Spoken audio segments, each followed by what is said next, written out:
Hi there guys, got a super quick video here for you today on my Daystate Redwolf GP, and what I'm going to be doing in today's video is swapping out the original 480cc carbon fibre bottle for a new high capacity 580cc bottle.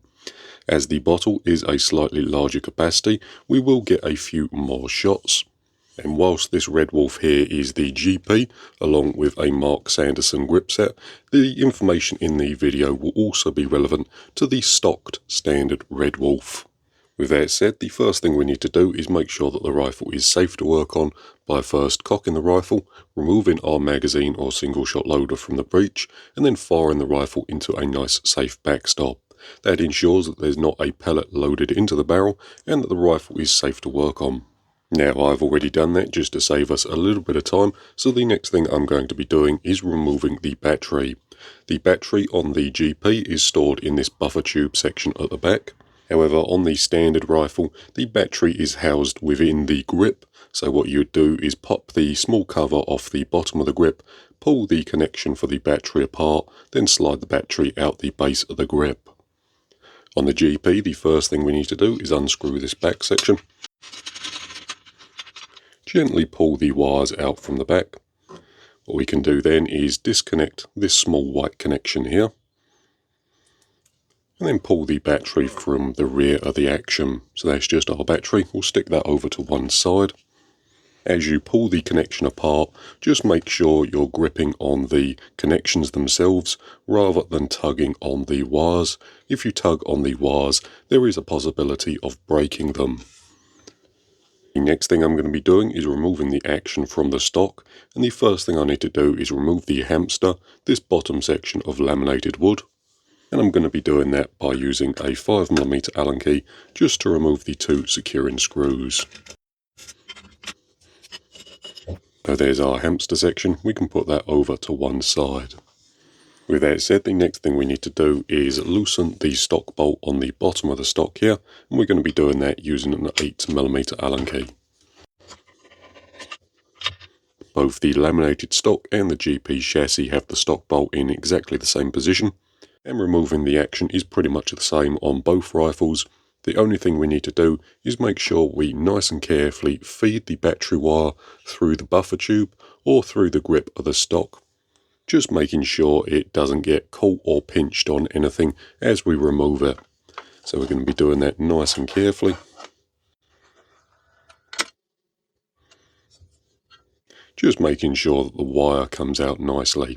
So on the GP chassis we do have this extension piece here, although the battery connection on the standard rifle will terminate just here. With that done, we can put the chassis or the stock over to one side. Before I do that though, I will just give you a quick look at all the laminated woodwork. So again, this is a Mark Sanderson grip set for the GP, and it fits me absolutely beautifully. I opted for a straight grip along with a thumb up position, and I'm sure you'll agree it's a lot nicer than the standard grey GP one. And the purple colour goes really well with the black anodizing on the chassis. With that said, we can turn our attention to the action, and the first thing we need to do is fully degas it. And to do that, what I'm going to be doing is using the Daystate degassing tool, so you can get these through Daystate directly, or if you want to, you can also get one from Bagnall and Kirkwood. They also sell them. The first thing I'm doing is just clipping the Foster fitting onto the bottom of the action. Then we can screw in our tool, coming through with just a spanner to hold the fitting. Then we can screw in until air starts leaking from the Foster fitting.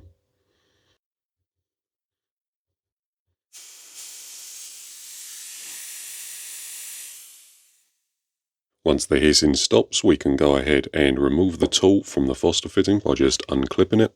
And then we're going to double check that the rifle is completely degassed by loosening the Foster fitting itself. We're going to be doing that using a 16mm spanner, cracking it loose, and then making sure that the fitting itself goes nice and loose without any resistance whatsoever. If you didn't want to buy a degassing tool, you could also degas the rifle by simply loosening the Foster fitting on the end here, although I will say you need to be incredibly careful when doing that, So you would crack it loose until it started hissing, then leave the rifle to fully degas. Once we're happy that the rifle is fully degassed, we can go ahead and tighten that back up again. And then we can remove the bottle. With that said, the bottles themselves are normally done up really quite tight onto the action, and they can be a bit of a pain to remove. So I'm going to try and remove this one without removing anything else. However, sometimes it is helpful to remove the barrel. Right then, so I've had a bit of a play with the bottle and it is stuck on there fairly tight. There's not normally any Loctite on the threads themselves. The bottles are just done up really quite tightly, and then the O-ring over time gets a little hard and a little brittle and sort of sticks things together. So sometimes what we can do is remove the barrel, and that gives us more access to the bottle, so that's what I'm going to do next. To remove the barrel, all we need to do is loosen these two grub screws here using a 2.5mm Allen key. With those loose, we can just pull the barrel out the front, and then we have more access to the bottle. So I'm just going to try one more time. Right then, so the bottle itself is done up really quite tightly, so I've moved the block over to the vise. I have some nice soft jaw protection between the vise itself and the block of the rifle, and we've got good access to the bottle itself. I'm also wearing nitrile gloves just to give me a bit of extra grip on the bottle itself, but with that we should be able to crack the bottle loose. But that was really done up fairly tight, and if we take a look at the O-ring on the bottom, I have no doubt it will be fairly flat. So as you can see there, the bottle has been making full contact with the block, and that O-ring is pretty much as flat as can be, so we will be replacing that when we put our new bottle on. Right then, and after a little bit of work, we're ready to install our new bottle. So I have three laid out here. This one at the bottom is 580cc, our standard one is 480cc, and the one at the top here is 300cc. It is also possible to buy a much longer 700cc bottle, although for me personally it does look a little silly on the rifle as it is excessively long, although obviously as it is a much larger capacity you will get a number of extra shots. And you do see the 700cc bottle on a lot of high power and FAC rifles, as obviously the air usage of those rifles is a lot higher, so having a much larger bottle is advantageous. The 580cc bottle is available directly from Daystate, and it is just a direct replacement part. The other sized bottles are available from other manufacturers, and all you need to do is make sure that the bottle has a safe working pressure of at least 250 bar. The second thing to be aware of is the diameter of the bottle itself. It must be under 62mm in diameter in order to fit between the stock and the barrel. And lastly, the thread in the neck of the bottle must be M18 by 1.5. The other thing that I'll make you aware of is that the O-ring that goes between the block and the bottle is 18 by 2.5. And that refers to the internal diameter of the O-ring by the cross section. So the internal diameter is 18, the cross section or thickness is 2.5mm. With that said, I'm going to be installing the 580cc bottle, and this was purchased directly through Daystate's shop. I'll put a link to that in the description below, but the first thing I've done is just add a small amount of silicone grease to the O-ring itself. We can put that into the neck of the bottle there like so. Then we can get the bottle screwed onto the front. As you do that up, just look at the gap between the bottle and the block and make sure that the O-ring isn't being pinched between the face of the bottle and the block. You want the O-ring in its seat. Once we have that established, we can get that done up nice and tightly. And the next thing I'm going to do is get my barrel reinstalled. So that's nice and easy to do. All we do is slide that in the front there, making sure to align the dimples in the top of the barrel with the top of the block. Push that into position. Then we can get the grub screws done up with a 2.5mm Allen key.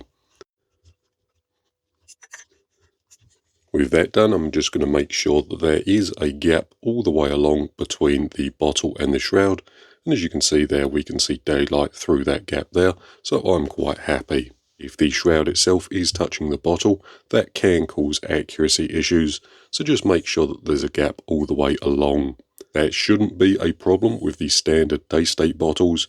However, some of the all-safe bottles can vary a little bit in diameter, and some of the larger ones may contact with the shroud.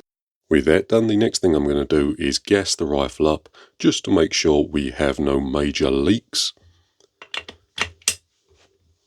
So I've gone ahead and put about 200 bar in the bottle, and I can't hear any major leaks at the moment. So the next thing we're going to do is get the action put back into the stock. Getting the action put back in the stock is nice and simple.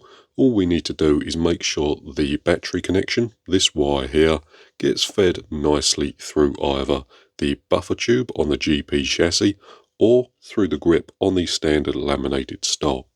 And if we take a look at the inside of the chassis, you should be able to see just that hole there. So that's the hole which our battery connection needs to travel through. But once we know that, we can just take our action and then lightly feed the wire through the hole in the chassis.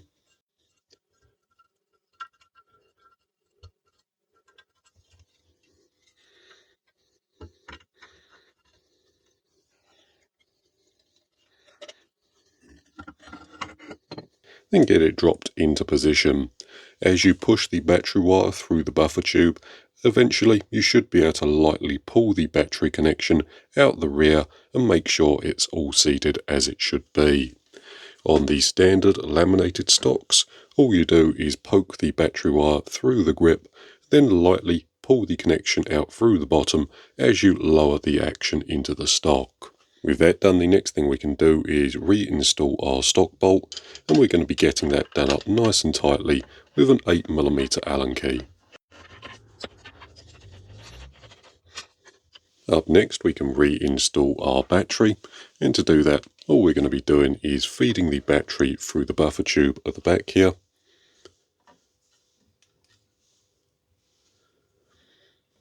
Then once it's pushed in almost all the way, we can get the battery hooked back up again, making sure to align the connection. Then pushing that gently back into the buffer tube. With that done, we can take our end cap and lightly screw that on over the connection.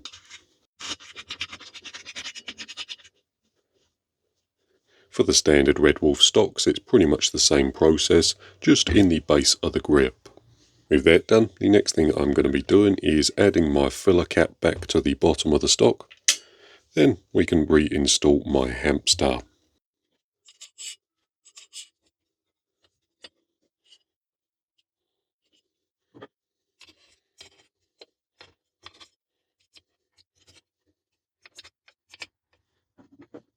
Then if we flick the safety off, we can make sure the rifle is holding air. So at the moment I've got about 194 bar, which makes sense as I did fill the rifle up to about 200 bar, and as the rifle's cooling, that obviously is lowering our pressure very slightly. But with that all said and done, that's pretty much job complete. I'm really quite happy with the way the rifle looks. The extra shot count is quite nice as well, but I did this more for looks than anything else. With that said, I'll leave a link to Mark Sanderson's Facebook page if you want to get yourself a grip set. But with that all said and done, that's going to do it for this particular video. So thank you very much for watching. I hope it's been interesting or useful, and we'll see you in the next one.